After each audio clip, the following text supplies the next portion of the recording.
PETA, podcast every day in April, where during the month of April you'll hear about different topics and different stories and discussions that I have on my mind and on my heart to discuss and address for this month. It may be sports related, it may be stuff related. You may even hear some guests on the show that you may haven't even seen or heard from me addressing on the show. But this is PETA, and this is Podcast Every Day in April. Hope you enjoy.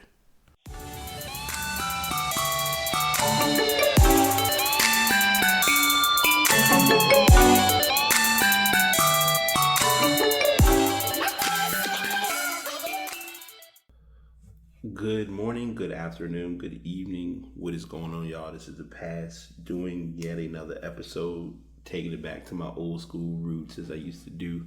If any of you have been following over the past year, if not longer, the podcast used to be recorded at the good old library. So I decided to kind of take it back a little bit and have a little fun with this show. And this is the weekly sports episode, so hopefully you all will enjoy. This is episode 184, and I'm going to make sure to do my format a little different. I got some things that I'm going to change up if you all have been listening to the weekly shows, and we'll just kind of jump right into it. Now, first thing we will do, I will go ahead and, since it is episode 184 and we're doing our weekly show, and before I do that, let me go ahead and get this out of the way early. I know I usually do shows on Tuesdays. Kind of made some changes and some new things have come into play.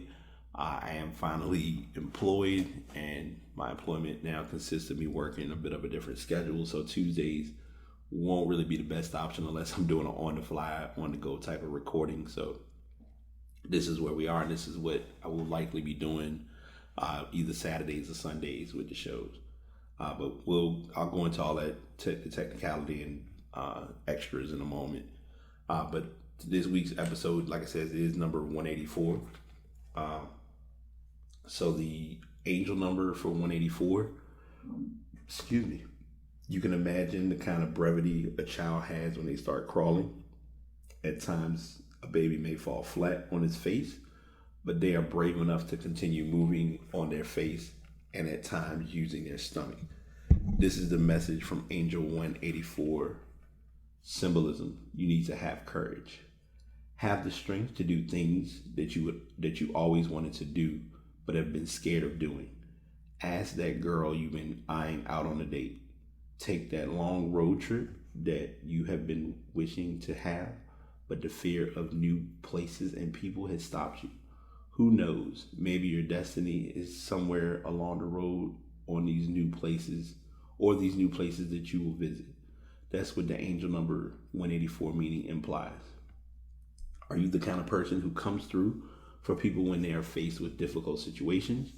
The other spiritual message from angel number 184 is for you to be dependable, not just to your family, but at your place of work as well. When a duty is assigned to you, your boss will consider it done even before you start work on it, because that is your nature. This will earn you the right mileage at your place of work for your career growth. The other message from angel number 184 symbol is for you to protect and preserve the moral codes that have been instilled in you. The values that you have acquired from your family, place of work, and through your friends, you should adhere to them. They will go a long way in guiding you in the right path in your life, as well as help you have a better relationship with others. The final message from your angel in number 184 is for you to step out of your comfort zone and venture out into unknown territory. Your angels will give you guidance, support, and love along this journey that you shouldn't fear.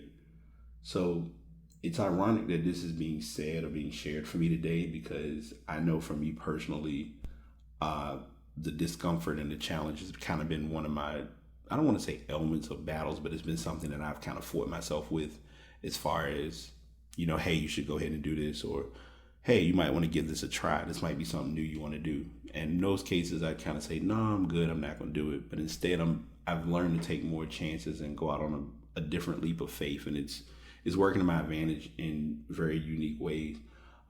They say taking a long road trip, and it's kind of ironic because I will be doing quite a few trips for a beneficial cause. And I'll get into that as time progresses.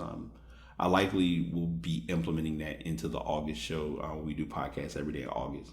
Hopefully, you have been keeping up with podcasts every day in April, and if you have been listening, or if you have been listening, it's appreciated. If you've been missing out, you definitely want to go back. You missed some great topics and some great content. That much I will tell you. Trying to see if there's any other key points that are talked about. They mentioned this as far as you're taking that chance and taking a risk. We as people are very inclined and very in love with our comfort zone. Comfort zones make us feel safe. It makes us feel warm, quaint, cozy. It's what works. So when anything, not even to just say ruffles our feathers, but it's something that's a little outside of our norm, most cases you'll kind of see the panic and the extra, and extra excitement come into play, where a little bit of anxiety comes in. But if you're put in that place to do something, a lot of times there is a reason behind that, and it's just a matter of you acknowledging that and taking that into account. So I just want to be sure today that if you have or have not done that, just take a chance, put yourself out on faith, and you may come across something that's beneficial or worthwhile. So that's where I'm with that. As I always like to share with you all, if you are in crisis or if you need any assistance related to domestic violence, please contact the National Domestic Violence Hotline at 1-800-799-SAFE or 7233, or you can go to www.thehotline.org. And I do always want to remind to you, if you want to go back and check any of my previous shows, I do address how to, if you need to make an SOS call or get an emergency call done, but you don't want it to be a publicly known thing that you're doing. I want to be sure that I make sure to share and get others' businesses out there in the open, because we are all about success and growth. A Taste of Heaven RVA is what comes to mind for me. One of my friends she's been doing this business, and she's mainly serving dinners or different foods if you want to try it out. Her number is 800-433-9954. You can contact her for her business, or you can contact by email atasteofheavenrva@gmail.com. And also, I am going to plug her because I want her to, I don't know. I guess I'm all about growth for people, and I talked about this yesterday as far as with Black businesses and supporting each other. She's also doing a blog, and blogs can be, and I'm me speaking from personal experience, I can admit this, blogs can be very challenging, and it can be strenuous. And if you have your own life you're trying to deal with, and if that's strenuous as well, it makes it a tough task to feel like, okay, I got to work on a blog, and I got to work on trying to be available to other people and things of that nature. So she's getting her blog going. She is posting different updates, and I believe it's at VernetaSpeaks.com, if I can remember correctly. I'll get that link and definitely let y'all know about it, because I don't know. I guess my new thing is to just let others know if someone's doing something worthwhile. And I did get it right. It is VernetaSpeaks.com. So definitely check her out, subscribe, and support her brand. One of my other friends, she is a cleaning specialist. Her name is Sherry Winston. She has a business called PG Clean RVA. It is local here in Richmond. And I'm sorry, I want to make sure, I'm not sure if I mentioned the name of the business, but for the food, it's A Taste of Heaven RVA, and they are located in the Virginia Center Commons Mall.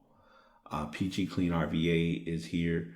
I have the link in the show notes. You can definitely check out her business for any residential and commercial cleaning. She'll get you straight. As anybody, don't come in looking for a deal or trying to get over. It's not that serious.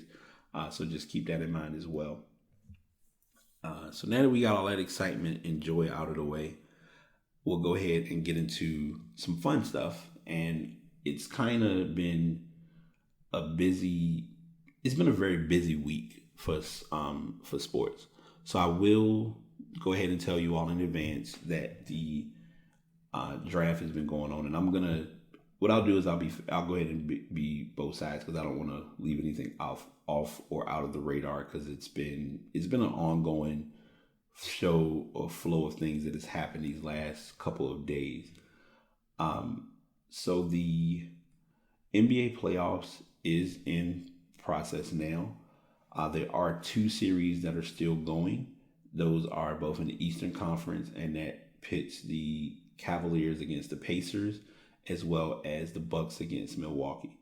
As of right now, Cleveland and Indiana play tonight, if I'm not mistaken. No, I'm sorry. Cleveland and Indiana plays tomorrow, and Boston and Milwaukee plays tonight. These series, to be fair, to be honest, have been very busy series. They haven't been okay, this team is going to kind of come through and not really be challenged. The only series that kind of was a quick done and over with would probably be New Orleans and Portland. And I will come clean in saying I didn't expect Portland to lose. But also, Anthony Davis shows the NBA why, even if he's not an MVP per se, why you can always have him in the MVP conversation, because dude can flat out ball. Like, if you aren't, and I'm saying this taking off my Kentucky hat and putting on my non-biased NBA hat as far as the player. He just comes to play. And I think he's been that way since he came in the league. And I think what's beneficial is, if you wanted to be technical, he could get most improved every year, because each year his game or his talent has improved. I don't know, Damian Lillard, I mean, you had Lillard and McCollum had a good backcourt, but there wasn't enough consistency, obviously, in that series, and it showed by far. Of course, I'll go ahead and get my team out of the way now. Houston didn't really have any problems with Minnesota. Minnesota did get one game in Minnesota. It looked like it had a possibility of maybe going into ending in 4, but luckily Minnesota did get one win, and Game 5 went back to Houston, which caused them to go ahead and finish that series off. So Minnesota played the winner of the Oklahoma City and Utah series, which Oklahoma City had the higher seed, but Utah had the stronger fight. I can definitely attest and say I like Utah as a team. Utah is a very balanced team. They're very offensive. I mean, they're offensive minded, but they have a very strong defensive presence. Because if you look at it, Ricky Rubio is not really known to be a shooter, along with the fact that Gobert is one of the top defensive players in the NBA. He may not get defensive player of the year this year, but he's always in that conversation or in the running. Westbrook played his mind out. The last game, I think he scored 40. He scored 46 points, shot 43 shots. But the tough part was he didn't get any help or assistance from his role players, and that's always going to be the Achilles heel of the NBA, or the Achilles heel of basketball, period.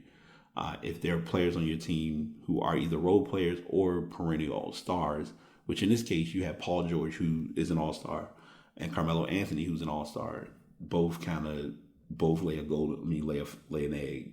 It was, to put it in the nicest way possible, it was doomed before it got started.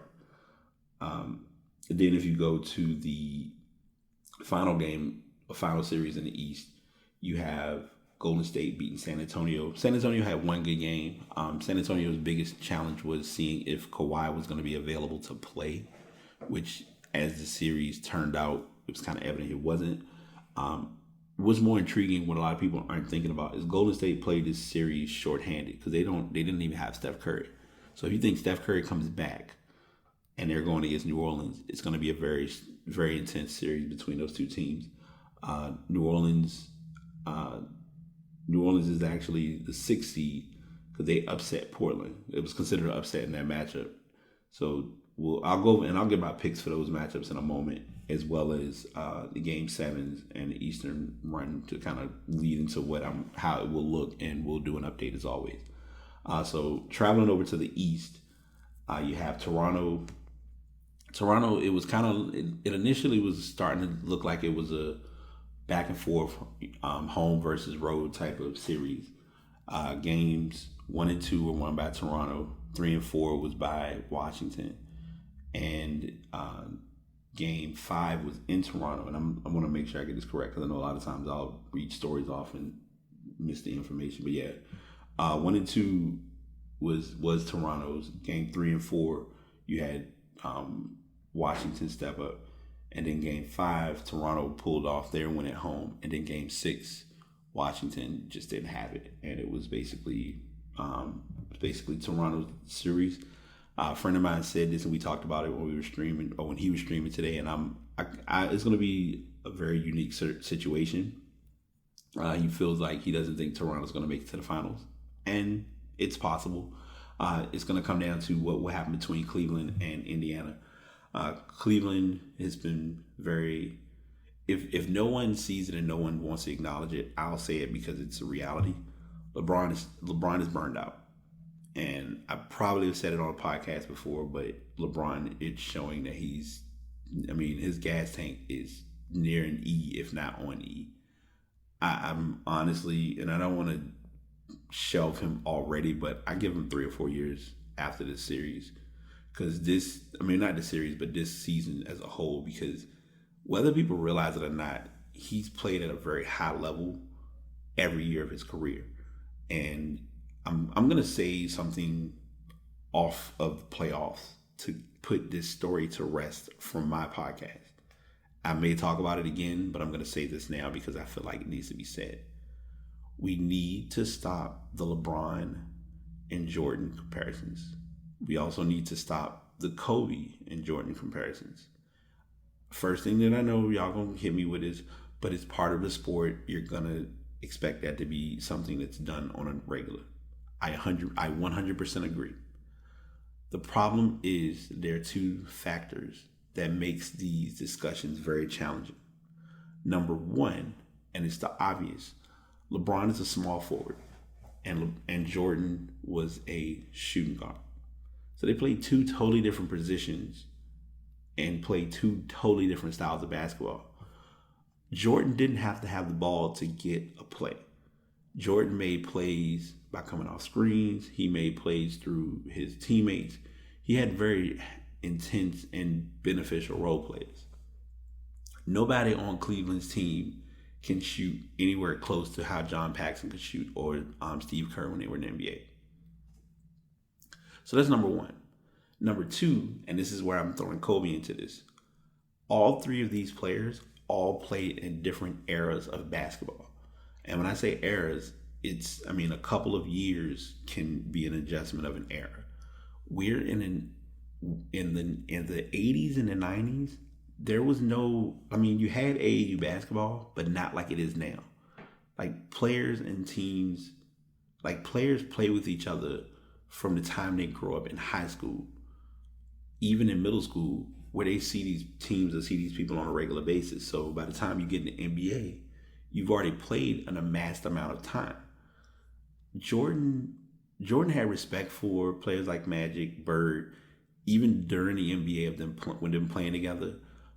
Isaiah and Jordan didn't like each other, but I feel like now it's 2018. The respect is, everything's what it was. There was a series or a story where they showed Magic Johnson and Isaiah talking to each other, and Isaiah really was emotional and looking at it as Magic said, hey, I'm sorry, I love you. It's not, we gotta let it go. Like, there's no need holding a grudge. It's not worth holding. NBA now is not really even close to that type of a grudge. It's more so everybody likes everybody, so it's not too much tension made, but it's a different form of a respect balance or imbalance, if that's a good way to look at it. I will say, and I'm giving all of that just talking about how Cleveland is. LeBron, it's not even about LeBron not having a killer instinct, because I'm also gonna say this, and I'll move forward because I will talk about this just because I probably, I'm gonna mark this.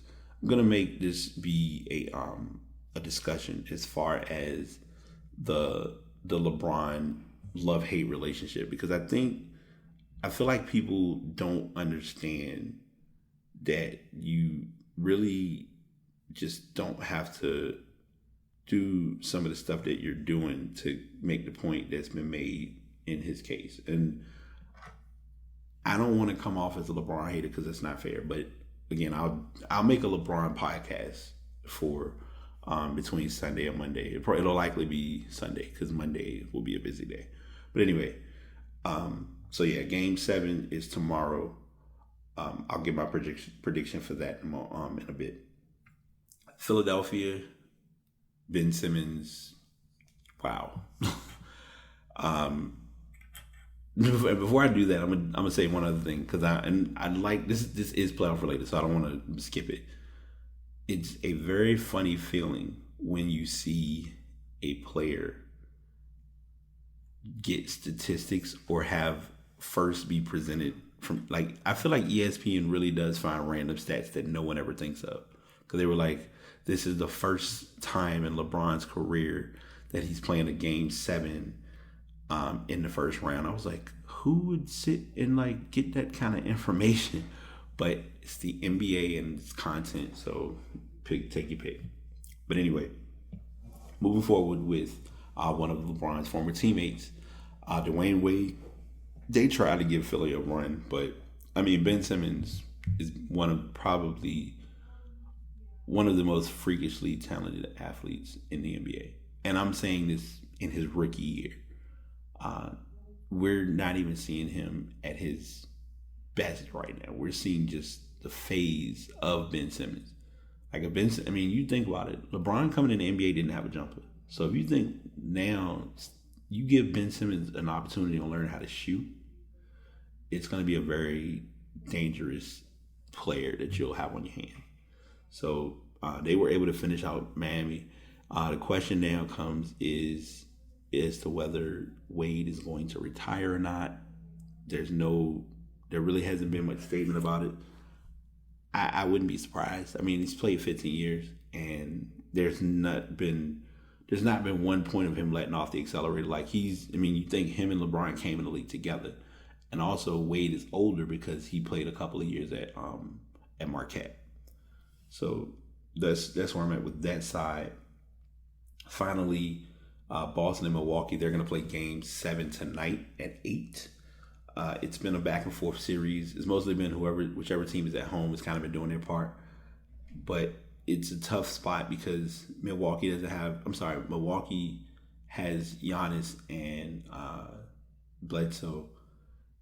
I'm going to say this about the series, and it's early because, even with the Celtics not having Kyrie, they have a good core lineup. What's going to make or break this series is Jabari Parker. I'm just going to say it like it is.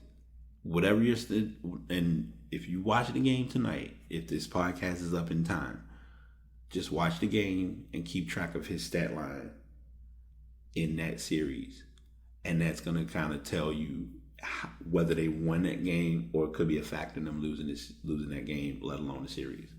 So I've given you all of those. Now I'm going to give my predictions. Now, of course, I can't give Eastern because they're not finished, but I'll give the Game 7s, and then I'll go ahead and do the West. So for the West, Houston against Utah. I'm going to pick Houston in 6.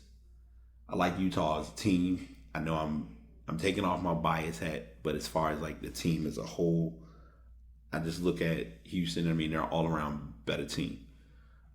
Going to the other matchup, I feel bad because Golden State's a strong team. And New Orleans, is going to really bring their best effort. I think Anthony Davis is going to average around 25 to 30 points a night in this series. But I don't see them winning a game. I see Golden State sweeping New Orleans. That's a strong yet bold prediction, but that's kind of what I'm looking at and how I see it right now. In the East, Game 7 tonight, Milwaukee, Boston. I'm gonna pick Boston, and it's not even on the Jabari Parker tangent that I just gave. I just feel like Boston is the better team, better of the two teams. And finally, with the Cleveland Indiana game, barring something crazy, LeBron's gonna flip the switch as usual. Probably score 1,000. I'm not gonna say 1,000. He's gonna score quite a bit of points, and they'll be crowned as the new. They'll go ahead and move forward because if you had that stat, if they lose that series, you already know well, this will be the first time that LeBron has lost in the first round of the NBA playoffs. So we won't hear the end of it. And two, I don't want to say it's for media purposes, but it's no surprise that it's going to get to this point that they have to. That's your team you really want to see on the market or on the map make it. So we'll see what happens and just kind of press forward with the upcoming flow of the playoffs. So we now get to our fun time of the year that many people know as the NFL draft. I will not really give an extensive amount of information on the draft as a whole, but I will talk about a couple of things that I was able to witness or observe. And I'm not going to really, and also before I continue, I want to be fair. I'm not going to hit every single topic or every single team from rounds 1 through, I'm not going to go up to round 5 because they're on round 5 today. But we'll just kind of chop it up and talk about what has been done so far. So everyone was wondering what the Browns were going to do for the first pick. The Browns did what they normally do. They got a quarterback. The question was going to be which quarterback were they going for, because there were a good amount of quarterbacks to look at or choose from. And with the first pick in the NFL draft, on the 2018 NFL draft, the Cleveland Browns selected Baker Mayfield, which was a shocker to some degree, especially with Baker Mayfield not being your average younger quarterback, because he was a senior at Oklahoma. But Baker Mayfield is a solid quarterback. I feel like he will translate into the NFL.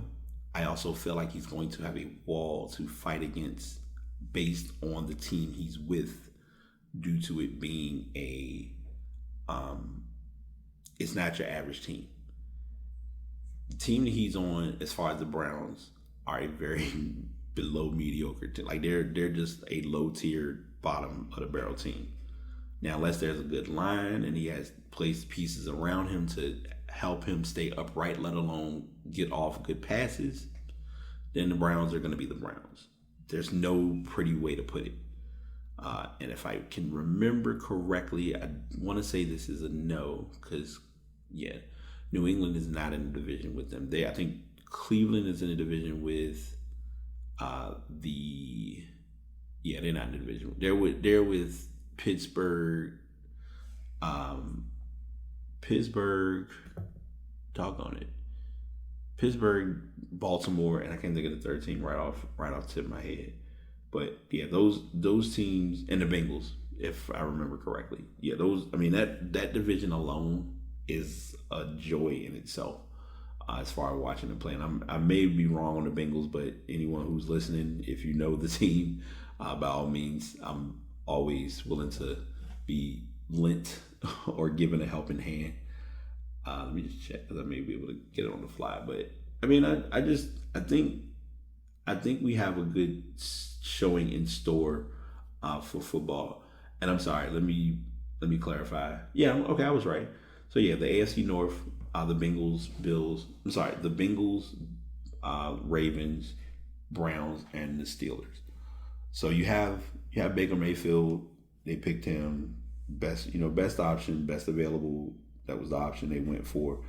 Second round was huge. Second pick was big because Saquon Barkley was picked up, because they knew he was going to be a high pick. It was kind of already projected that he would likely go to the Giants, so that worked out good for him. Sam Darnold was picked up third by the Jets.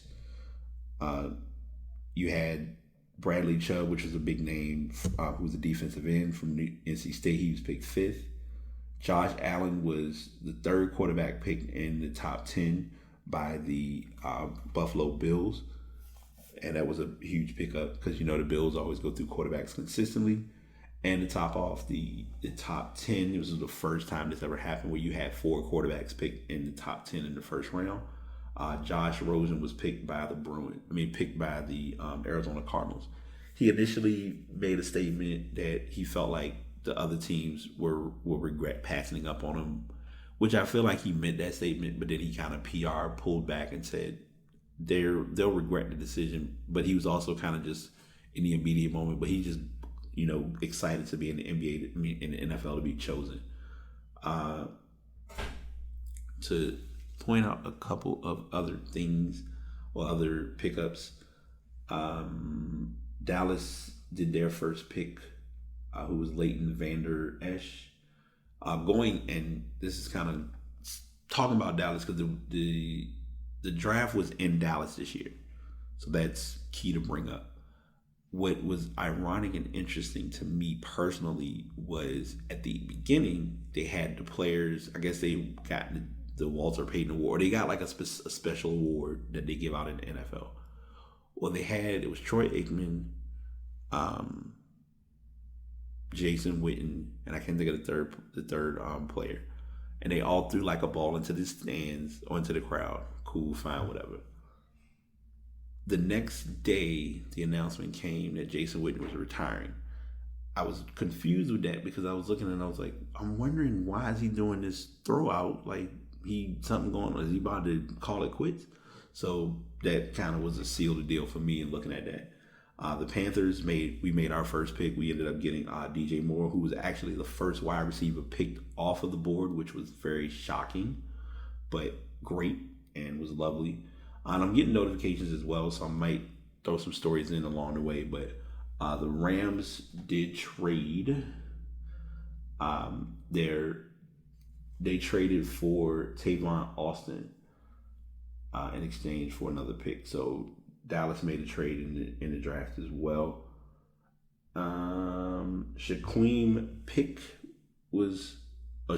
Griffin was picked up by the Seahawks, so that was a huge pickup. Two brothers, Terrell Edmonds and I feel like I saw the other name, but I don't remember. They both were from Virginia Tech. They both were picked up from the draft.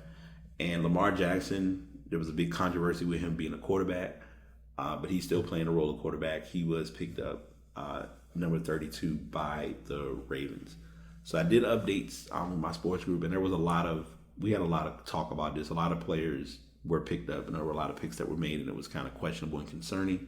I don't have the site that I checked for this, but there was a site that kind of gave like a grade, and I found it interesting that the first three picks all got a C on that site. Now, of course, with not mock drafts, but with drafts and with analyzing how or what a team does or doesn't do with who they pick up, you always can guarantee that you're going to get some major conversation out of whether if a player's picked up, like where they could go, how it could turn out.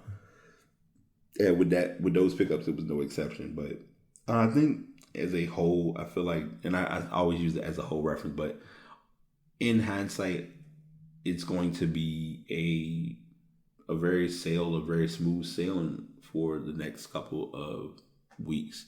Going into the season and things of that nature. So we'll just keep an eye on those players. Once the season starts and they get their feet wet and start playing. In a sense, it's kind of like the first year. The first year jitters can be a great thing, or it can be your worst nightmare. And that's just what we can use or how we can evaluate these teams as of right now.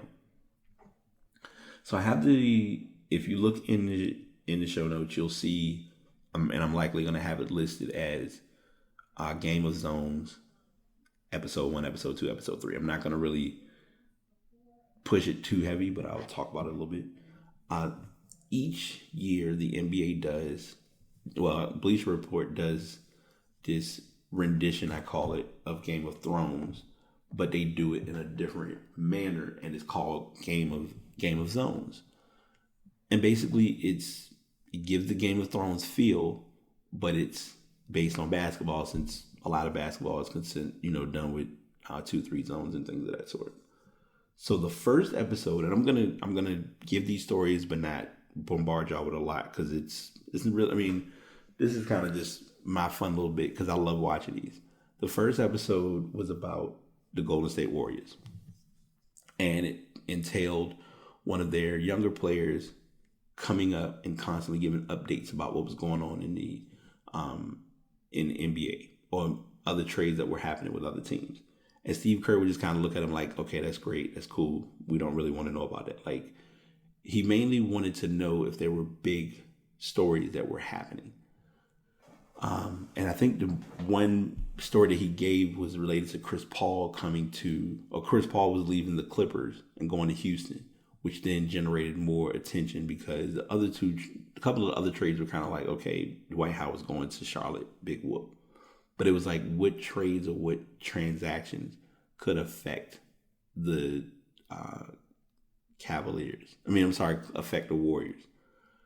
And I believe they brought up the story because they even went into the story about where Isaiah Thomas got traded from the Boston Celtics and was going to the LA Lakers or something like that. But it was like those trades weren't really big, but they made it like the Chris Paul trade was, because there was a lot of players involved in that trade. So that was for episode 1.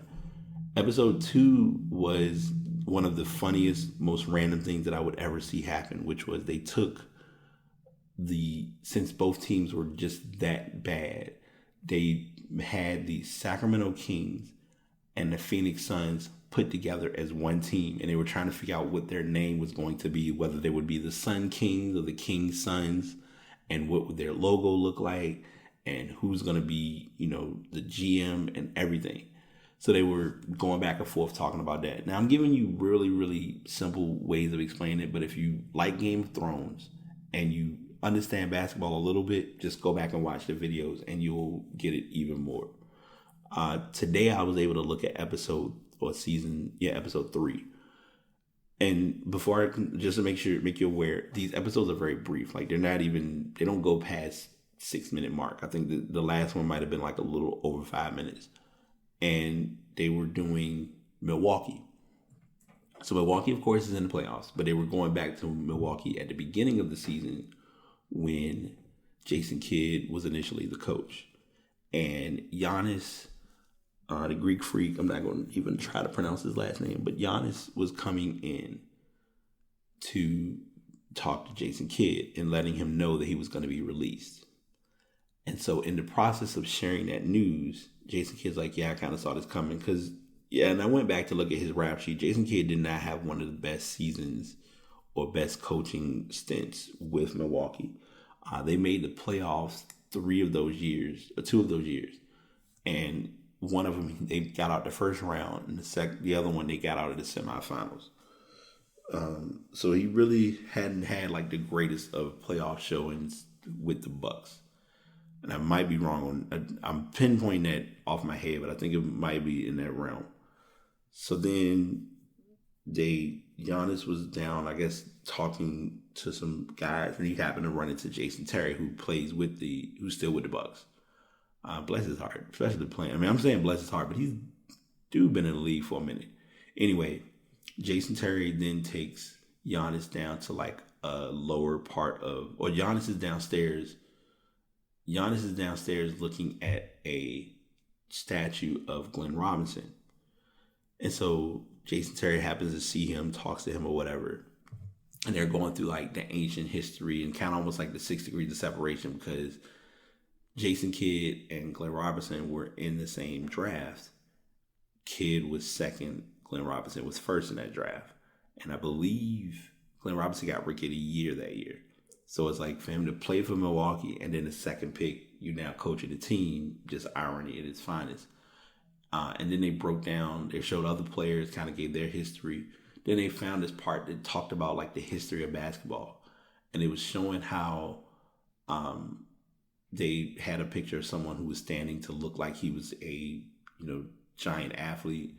And it was saying thou maker, but instead of it saying thou maker, it was like they cleaned it off and it said Thon Maker, and they were making it as if Thon Maker invented basketball.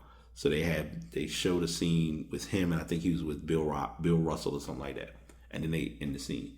So check those, like I said, check those out. And I know that one I gave a little bit more detail because I just saw it, so I could kind of explain it a little bit better.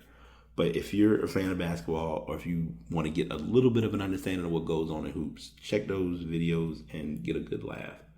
I personally will say that I always am amazed when I watch those. So this is, as I always share every so often, usually I'm avoiding talking about baseball, but somehow baseball stories will get my attention, and this one is no exception. Um, and if you've noticed, a lot of my articles, a lot of my stories are just stories. There's not really many articles to share, but this will be an article to read, and it is that Jenny Kavnar is breaking the barriers of baseball by being the first woman to uh, do color commentary for a game or play-by-play. So Jenny Canvar is no stranger to the game of baseball. She's been working in MLB for 12 years, and on Monday night she became the first woman since 1993 to do play-by-play on a big league telecast. I'm very excited about tonight, Canvar told MLB.com's Thomas Harding. I'm really honored on the historical context of it, but I'm more excited for the team effort.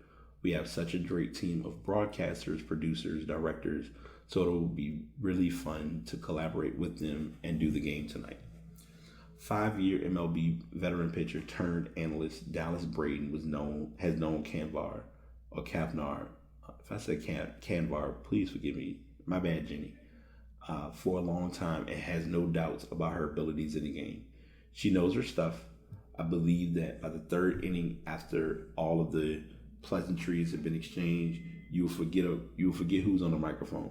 You will be learning about the game of baseball. You will be enjoying the stories being told to you, and that's all a credit to her knowledge. The matchup on Monday night was special because it was close to home. The Rockies hosted the Padres. Those are two MLB teams that she had worked for. Her role is doing Rockets pre and post game shows on TV, and she has filled in doing color commentary on TV and radio. Before she was with the Rockies, she had spent 4 years as a reporter with the Padres.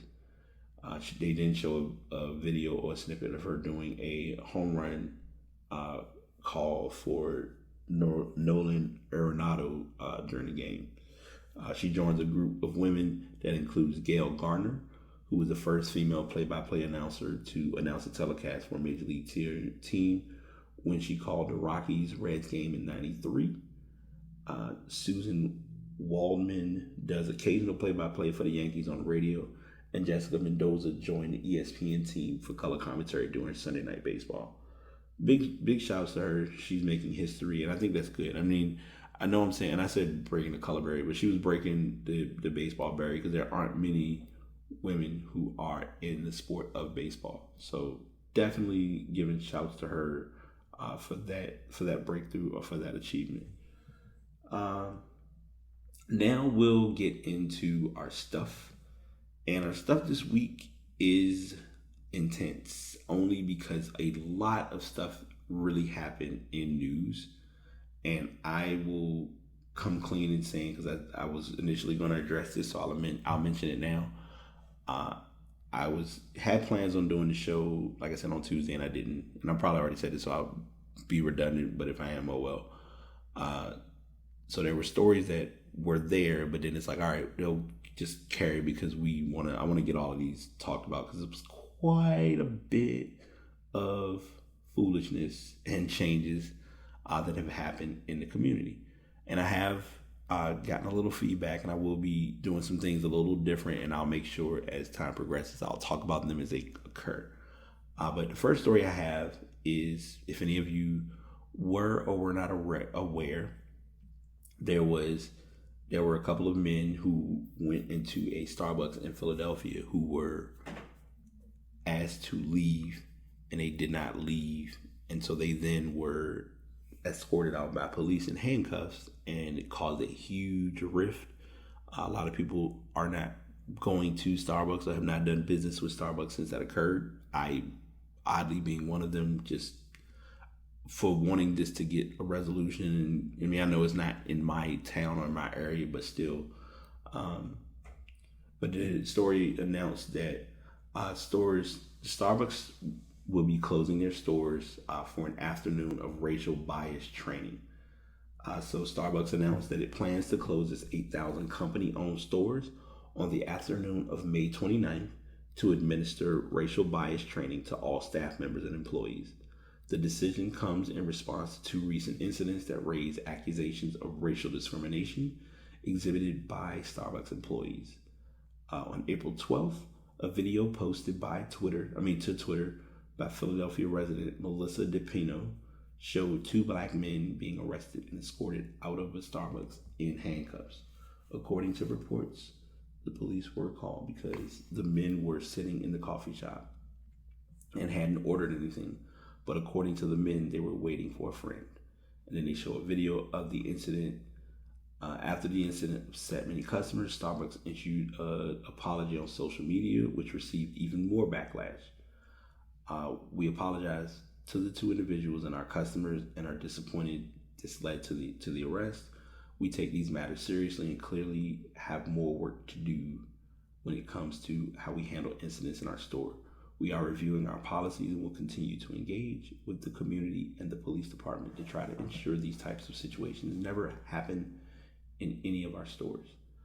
While many grew outraged over the arrest, claiming the police were called on two men simply because of their race, another video showing a black man being denied access to a restroom room in Southern California, Starbucks, began to circulate. Activist Sean King shared the upsetting video taken by Brandon Ward to Twitter on Monday. In the footage, Ward claimed he was denied access to the restroom because he hadn't purchased anything from the coffee shop yet spoke with a white man who also hadn't purchased anything and had been given a restroom code. Here we go again, King captioned in the video, racism. And then they have that video shared. And the tweet that was shared by Sean King. As a follow-up to the Philadelphia Starbucks arrest, CEO Kevin Johnson issued a formal apology, vowing, "I will fix this." He has an excerpt from what was stated with that video, in that video, what he said. I'm going to paraphrase a little bit this. Well, the training, which nearly 175,000 employees will receive, will be geared towards preventing discrimination, promoting inclusion, and ensuring people feel welcome at Starbucks locations nationwide.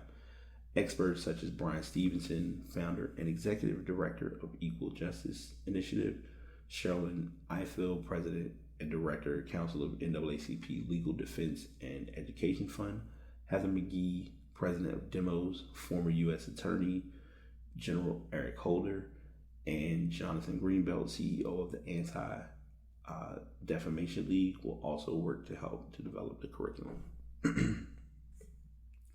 The company plans to make racial bias education part of the general onboarding process for new employees and make training materials available to other companies as well. This is mainly a way of getting the ball rolling. So I will share, because it wasn't addressed in this, because I think people were asking after the incident occurred, well, what happened to the store owner? Well, not store owner, but the manager of that store. She was, I think she was given like a little bit of time out, and they moved her to another store. Because a lot of people looked at it as, when it happened, that she should have been fired. I feel like if you're not educated or not aware of how to handle situations, I'm not gonna say handle people, because in this case the people weren't wrong, they were in the store. It would be one thing if they were in the store rude, defiant, annoying, aggressive, then okay, you take an initiative. But if they're just sitting in the store and because it's assumed, okay, you have to buy something, that's not really making sense. Like I'm gonna use a different example, but it'll kind of tie to it. A lot of times when people get library cards, a library card is meant to be the library to use the library to buy books.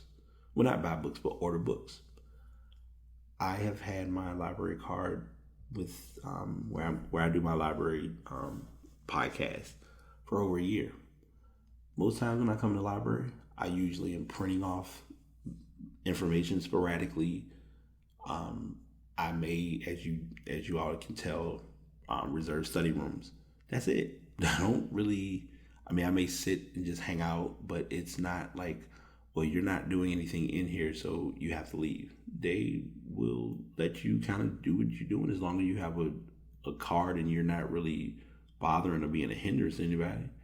So, I mean, in this case, it was these guys were meeting with another individual who was white, who was basically wanting to just sit down and have a meeting about real estate. They're trying to get information about real estate. God forbid that somebody wants to better themselves, but such the world we live in. The meeting can work if the people who participating in the meeting utilize it to its full potential, as well as it's not just somebody showing a video and you got to acknowledge that you saw the video. I feel like it needs to be like some real life in information or interest presented to kind of get the right attention. I guess this will be I can call this the Fortnite. We'll call it the Fortnite section of the podcast. And this is a 2-for-1 story. Earlier this week, there was a huge takeover or dominance in one of the known areas of Fortnite called Tilted Towers. They were able to do a demolition of the location and a dance party. It was kind of like a unison where everybody came together and just destroyed Tilted Towers. They showed a video of it, and it used the song Only Time in the background. I'm not going to really give extended or extraneous reading behind it, other than that they have a video showing that, and they just talk about it in the IGN article. And also and I guess it's ironic that this happened today as well, so I'll talk about this too. In video games, when they're beta, you can have things happen that usually become unexpected. There was a guided missile that Fortnite introduced, and it was an idea that was cool, and it was fun to see people utilize the missile to just kind of see where it was going and then kind of land it where they wanted it to land. Where a couple people found it was better to utilize that missile as a launch pad, or not even a launch pad, but a traveling mechanism to go pick up, to go land somewhere and take people out. So people used it to that ability for quite a while. And the makers of Fortnite, or Epic, caught on to this and was basically have decided to go ahead and remove the missile for now. Whether it comes back into the game is uncertain, but for right now, they're giving it a bit of a rest. It's one video, and it's probably not going to be on here, but someone was able to utilize I think it was Ninja. Ninja was playing a game, and his teammate rode the missile to where it was landing. And I think the missile took out one person, and the person who rode the missile over was able to get the other person, and they got a victory for that match. So it's little things like that where it was very overpowered. I was ready to say OP, and I was like, wait, y'all be like, what is a OP? But yeah, it was very overpowered. So those are just changes that were coming to the game.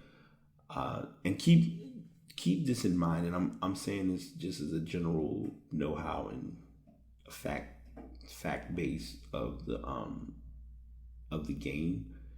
It's still in beta. So anyone who knows beta will tell you that beta is never perfect, and it shouldn't be perfect. Like I don't want beta games to be flawless. I want bugs. I want glitches. I'm expecting it to have some problems. So that's, they're still working on it. They're looking to bring out, I think season 4 is supposed to come out soon. Someone asked me if I was buying it. I'm like, first of all, I need to learn how to play the game. So I'm not sure what's going to happen. Like I tried to play today and it was a struggle on every level. Turning to technology a little bit, you have Android is trying to go in the avenue of what iPhone is doing with the iMessage, and I personally like it. I just hope it works. They're trying to attempt to get a platform or an option for a chat that can benefit those who are other Android users. The challenge of doing it is that it's going to be an open source as far as anyone will have access to view those chats. With iMessage, so anyone who has an iPhone, if they send a message to another iPhone user, it's not available where anybody can get to it. With text messages that are sent to other Android devices, it's open, it's out there. Or it's still in a secure state. With Android, it's being sent through your carrier. There's a video on the show notes that I share. It talks about it a little bit more to explain the history of the iPhone. The Android chat, or the attempts of using various chat mechanisms. Like, I will personally be honest, even with me being the avid Mac user that I am, between Google Chat and Google Hangouts, you couldn't go wrong with either one. The only one that they did not, that I feel like is tough, but people still use it to this day, is Google Voice. I'm not the biggest fan of Google Voice, only because if you utilize it and set it up, you're fine. But once you decide that you no longer want to use it, trying to turn it off and trying to get it to stop working is a pain in the neck. And that's the best way I can describe it. So check that video out to get some information regarding the Google chat and what's coming down the line with what they may have in store for it, and whether it's gonna, it could work, but it's a matter of if it can get approved to be utilized as the chat platform for Google. Now we have, and I have a couple more topics. I had a lot. Like, this week was probably the first week that I was able to do more stuff than I normally would do, which I'm okay with that. Twitch was obvious and evident enough in taking on the NBA 2K League, because this is going to be 2K's first year doing the E League or doing the 2K League. Since esports is becoming the new wave, and since Twitch is usually on most esports trains or esports moments, Twitch has decided to kind of jump on that. They will have a stream, which is twitch.tv/NBA 2K League, where you can watch live broadcasts and get information to go back and look at on-demand episodes and matchups. The series will actually, the inaugural 2008 NBA 2K League season will start on May 1st. So this Tuesday will be when those matches start up, and they'll have schedules out for that, and information will be available. And as I've mentioned before, I did talk about it in one of the podcast Everyday Stories. There are 17 teams that are part of the 2K League, and all of that information is here available to address that. College football is back. You can kind of say college football is back, but not quite. It's not with EA, and it's not going to have the actual teams, but it gives an opportunity for those who want to play some college football to get a feel to get that college football love back into their system. So the company Immaculate Vision Gaming, which was founded by Alex and Cameron Lewis, are looking to release a college football game in 2020. The name of the game is called Gridiron Champions. The game will have 126 created teams. Users would be able to customize teams, rosters, and more, meaning eventually a robust gamer community could create versions of enough real-life NCAA teams to just about fill out an FBS-like league. They're teasing other stuff that you get with the game, such as you have the option to recruit, you have customizable postseason, and so on. They give a little bit of a backstory with one of the older games, like NCAA football, like NCAA football in general, and Bill Walsh. But the company was able to make a quality football situation and empower users to fill in all uniforms. So it's giving them a chance of doing this, and I'm excited. I think it's and I'm always, a lot of times, I know most times I always say I'm excited for stuff, but this one I'm really for it only because there hasn't been really a good college football game out in years. So this is that chance of saying, hey, let's give it a shot and see what we can do. Next up, we have YouTube letting people know to be really careful about creating content. So they've dropped a lot of creators based on their new policy. And this one kind of caught my attention strictly because I don't post on YouTube, but I used to be a YouTube creator, I guess you can call it, when I was doing like webcam recordings and things like that. But the future of multi-channel networks like Fullscreen, Ritual Network, BBTV, and more are in questions as thousands of creators are purged. Multi-channel networks refer to companies that work with hundreds or thousands of YouTube creators under one umbrella. The network pays each creator a percentage of ad revenue and higher CPM, or cost per views. Multi-channel networks have always been contentious, with tens of thousands of creators working under one umbrella. Still, MCN, or multi-channel networks, attract creators who didn't want to go through YouTube's laborious AdSense application process. But multiple sources tell Polygon is unlikely some MCNs will continue to operate within a year. Still apparent messages from Howard Pinsky, Director of Marketing at Fullscreen, sent on public Fullscreen Discord, provided conflicting reports. So this story is still in the works, but it's mainly a huge impact on those who are creating content.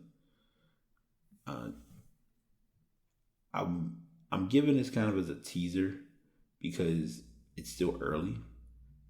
It could affect people now, and then in a couple of months, everything could be all ironed out, and it'll be like it never happened.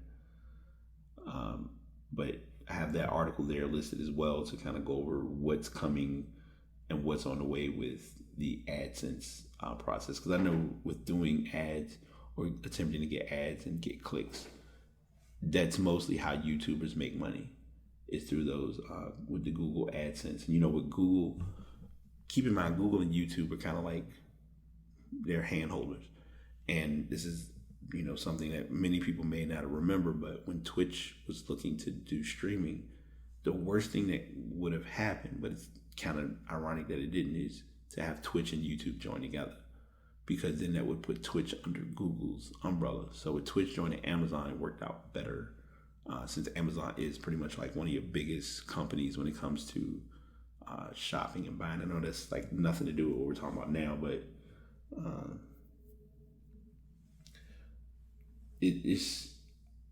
I don't know how this is gonna look. Like, I'm not going. This is, like I said earlier, this isn't normally I'm like, yeah, I'm excited. No, this is not something that I'm excited about. This is something that generates a little concern, only because you do have a lot of people who create content on a daily basis. Like, some people literally live because of YouTube, and this isn't to take away from those who do live recordings, but this is more so about those who are consistently sharing content or sharing information, whether it's for video games, gameplay, stories, how-tos, things like that. So I sat, I was I'm always sitting. Obviously, you got to sit when you're driving, but I was on the way here, and I was thinking a little bit and trying to figure out what I was going to do for Artist Spotlight. Now, first and foremost, Artist Spotlight always is, hey, here's some new art, here's a new artist, or here's an artist that y'all know about. We'll talk about them, chop it up, call it a day. And I thought about it. As much as I love doing Artist Spotlight, not to say that it's redundant, Artist Spotlight is kind of an easy way out from actually giving people music. And I've noticed from my end personally, I've started to listen to more music. And usually that can either be a great thing or it could surprise people. For me, it's a little bit of both. Because I actually did go through the list of songs or album, like artists that are coming out this week, or that came out yesterday. And I will admit, I love the list that they have. Now, they show the full list. I'm basing this on Apple Music. 9 times out of 10, Spotify is going to pretty much be spot on with the same information as well as title. Now, all music, and I guess this is where I'm learning, because I was able to hear this album already, but all music had somebody else's album already. Like, it had already been out, but they were given like the official date as today or yesterday. And that was Jean Grey and Quell Chris. Their album released, I guess, in stores yesterday. So if you have not listened to it, I did have her as an Artist Spotlight a couple days ago, and her album is, as a friend of mine called it, I think he talked about it when we did the podcast together, where it's like, it's looked at as, I guess you can call it woke rap, with to each his own, but it's music that you can definitely enjoy, and I can play it in the car and I don't have no problems with it. Before I forget, because as you all know, I'm always upfront, the Artist Spotlight initially was going to be J. Cole, because J. Cole's album came out last week and I listened to it and I love it. I can truly tell myself that it is an album that I see me playing very frequently and very often, which is what most people want or are looking for to begin with. And I will say, if you are a fan, give it a chance. If you're reserved about it, still try it. And also, this is something that I personally stand behind when it comes to listening to music. As listeners and as people, we all have a choice of what we do or don't want to listen to. I'm 100% honest with that. Shooting an album down but not listening to it, you have that choice. But if it's due to just things that have nothing to do with the song or giving it a chance, that's your dance, and you got to work with it. So that's truly my thoughts on it. But J. Cole's album, I can definitely say I love it. I've listened to it numerous times. I think I played a little bit of it as I was preparing to record, preparing before doing a recording today, and it's definitely in my rotation, as people call it. Didn't need to do that just now, but I'm always random. So yesterday, some albums that dropped were, and the first one is not on the list directly, but I did get some research done to find out that it was released, and that is by Bridget Kelly. It's called Reality Bites. It was an album that I didn't expect to like. And I'm saying, okay, before it's, because I know it's like, wait, what didn't you like, and why didn't you? I didn't know what to expect, so I wasn't sure what I would hear. But as I listened to it, I was impressed. Like, she really has a good current R&B album, especially with how R&B is kind of, I won't say falling to the wayside, but it's not as known as other genres of music in the musical community, I guess you can call it. Listen to Post Malone. I do like Post Malone's album. It's pretty good. Tammy Rivera, I was starting to listen to Fate. I needed to listen to Janelle Monáe, Dirty Computer. I've listened to a couple of the hit singles from that, and I like what I hear so far. Um, the Avengers, if you are into the Infinity War, you the soundtrack looks like it's going to be intense. Janine the Machine is coming out. Trying to figure out who are some names that people will know or really can pick up on. Flamingo and Koval or Koval, that's out as well. Oh, I'm sorry, Bobby Fino, that's the name of the artist. His album is out. Young Boy Never Broke, his album's dropped, and Anne Marie.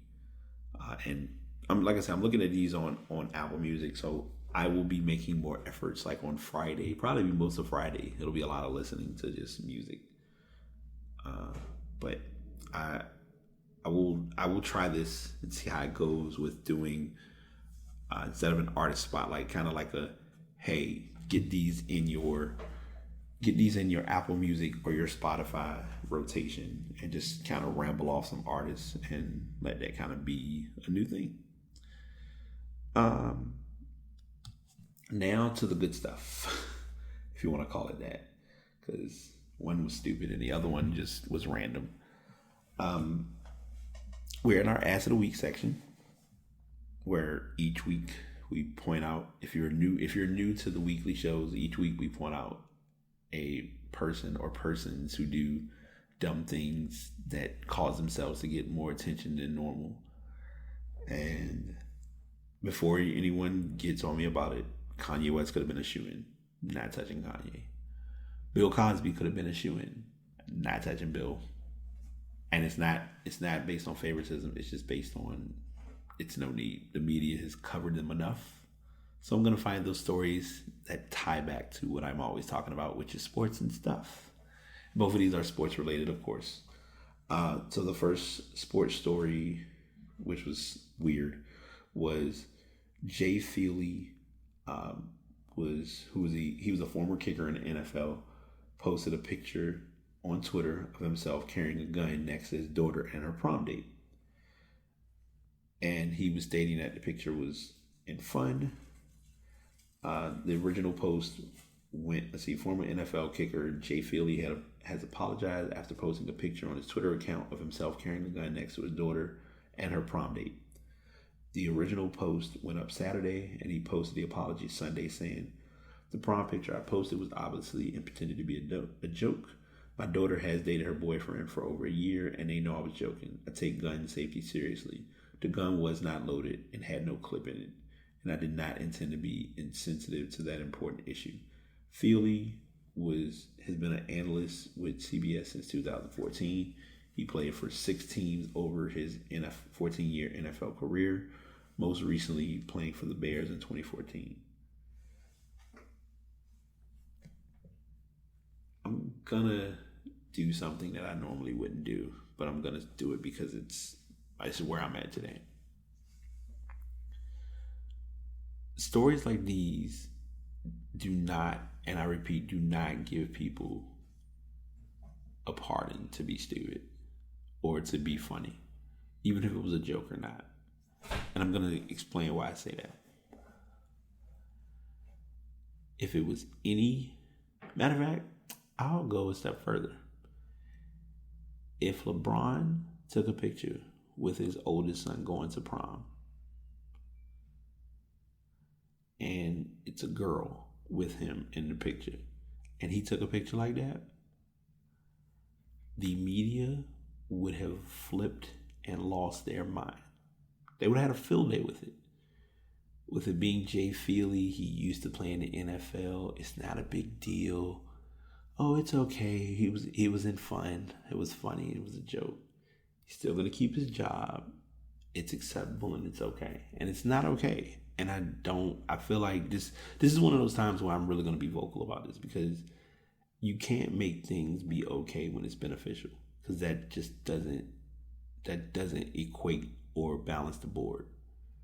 And I know this isn't the only time or the only instance this happened, but it's just one of those things that you have to really understand. Timing is key.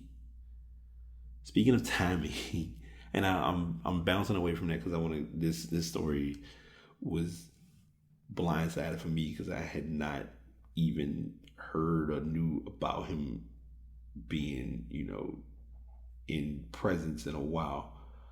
So Mitt Romney was shown at Game 4 of the series between Utah and Oklahoma City, putting up his 4 to count how many games are needed to beat the Oklahoma City Thunder. And if I'm thinking of it correctly, I'm guessing that Westbrook was either removed from the game or something of that sort. But Twitter went in on this video. And I'm going to read a couple of the tweets that are showing. The first one says, when it's casual Friday in Mitt Romney's office. And I'm sorry, let me give you the visual if you're not on the site already. Mitt Romney is wearing a long sleeve shirt, like a long sleeve button down shirt, with I'm going to assume this is a Joe Ingles shirt. And it wasn't, I'm sorry, to reiterate, he wasn't, Westbrook didn't foul out. It was early in the game. It was like, the score was like 50-49. But he has on a Jazz jersey, like the current Jazz jersey with a number 5 on it. And it just looks weird because it's like somebody put the beer guy, sorry, all out of Bud Light, only O'Doul's left. Mitt looks down, puts up the 4, like, all right, I guess I'll take 4. Mitt had 3 grape sodas and he's looking for trouble. 100% Mitt Romney wore a suit to his first day of nursery school. Then they took the GIF when the Thunder were playing, I think, the 76ers.